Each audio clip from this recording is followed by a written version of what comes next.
আমাদের বাংলাদেশের টিমের ক্যাপ্টেন একটা ফোন কল করবে যে আমাকে একটা টিকিট দাও, এই জিনিসটা অ্যাটলিস্ট আমি যতদিন আছি এই জিনিসটা হতে পারে না। একটা ক্যাপ্টেন রিটায়ার করে তাদের একটাই আশা থাকে, হলো রেসপেক্ট। ওনাদের ওই ভালোবাসার ওই প্যাশনের কারণেই কিন্তু ওনারা ক্রিকেট খেলেছেন। আজকে we have fame, media, money, everything, but কোনো কিছু ছাড়া ক্রিকেট খেলা, ক্রিকেটকে ভালোবেসে, এটা কিন্তু ওনাদের থেকেই শুরু হয়েছে। So I genuinely respect that.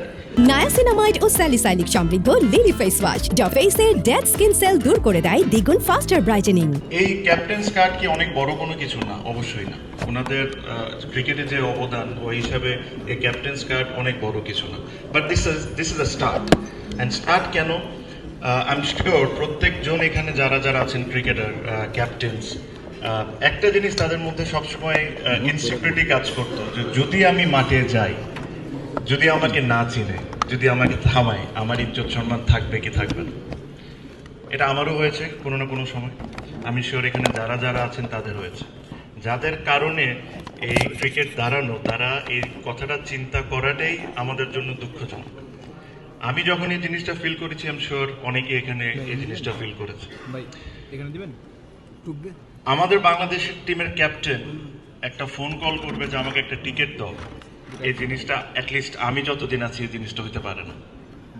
আমাদের বাংলাদেশ টিমের ক্যাপ্টেন টিকিট নিয়ে লাইনে দাঁড়ায় থাকবে, যাদের কারণে আজকে এত কিছু।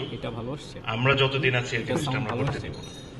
খুবই সামান্য জিনিস করছি, খুব বেশি কিছু না। আমি খুব বেশি কথা বলবো না। বাংলাদেশ টিমের কালকে খেলা আছে, আমি am sure they want to go back to their rooms. I just wanted to tell you the benefits of this card. বেশি কিছু না, আজকের থেকে আজীবন এই কার্ডটা হলো আপনাদের আইডেন্টিটি। এই কার্ড দিয়ে বাংলাদেশের যত খেলা হবে, ICC event, ACC event, home series, BPL, domestic cricket, this is your pass. আমি কোনোদিন দেখতে চাই না যে আমাদের ক্যাপ্টেন একটা টিকিট নিয়ে লাইনে দাঁড়া থাকবে, আমাদের ক্যাপ্টেন বিসিবিকে ফোন করবে যে আমার টিকিটটা কই। I do not want to here this, do not want to listen this.